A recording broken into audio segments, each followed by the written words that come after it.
just 14 points in the first half, great defensive effort.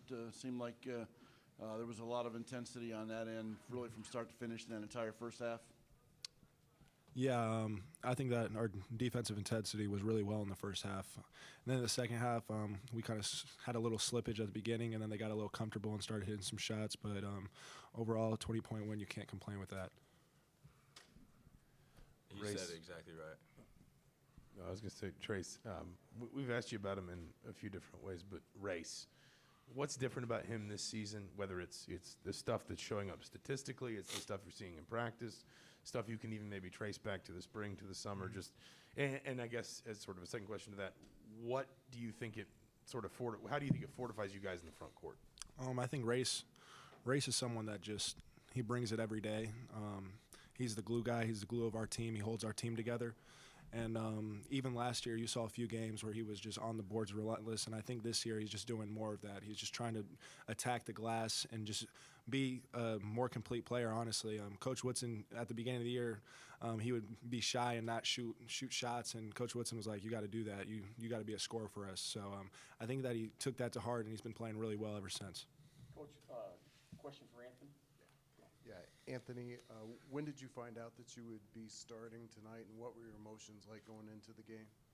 I think it was Sunday or Monday. I think it was Monday, and I mean, it's a blessing for sure. Obviously, when they first told me, I was in shock, but you know, I just tried to focus on making the most of it and following the scout and making sure that we got off to a good start, that kind of stuff, staying true to what I do and trusting myself. Jim. Anthony's going to answer something very similar, but so when you actually were walking out onto that floor, it had to be special. I know you're focused on the game and you're trying to get prepared, but at the same time, it's your first ever start in Assembly Hall for Indiana, a hometown kid. It's got to be pretty special walking out there. Very special. I couldn't really stop smiling, and I didn't tell my parents because I wanted it to be a surprise for them. So I had my sister make sure my grandparents and everybody was here just so they could experience it with me. But it was special and hopefully the first of many. Kevin and Dustin. Trayce, you check out at about the 10-minute mark. The team's up about 25-30. What was it like to have to kind of come back in when Faulkner hit those threes to be up 15 and kind of maybe regroup a little bit and get the team back steadied a little bit? Can't really complain about it. They were just hitting shots, really. That's what Coach Woodson always says. When you come in, you got to be ready to play. And so the second group just had a little slippage there, but at the same time, we could have probably trusted them to finish out the game. I think the game was pretty well in hand, but Coach Woodson doesn't take chances, so he put us back in just to make sure we sealed the deal. Dustin. Trayce, wanted to actually go back to his questions about Race. How has he figured out an offensive role? Because obviously he's a little bit less back to the basket than he was a year ago, but he's not necessarily operating as a stretch four. He's not taking a ton of threes.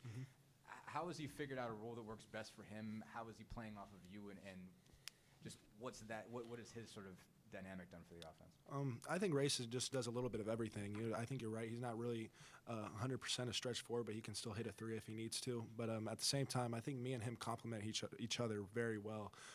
We seem to always know where we're going to be on offense, and the double teams come from his guy. I'm able to hit him, and he's vice versa. But I think the biggest thing with both of us is we're unselfish, and we pass out of the post, especially if we're doubled.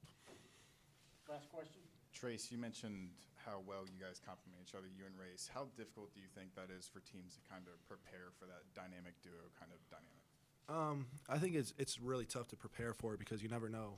You can try to take something away, and then you got to counter another thing. Like you got him, Anthony, Parker, guys like that, Miller shooting threes as well. So it's really just you can't just prepare for both of us and stop both of us because we have so many pieces on our team. All right, guys, thanks.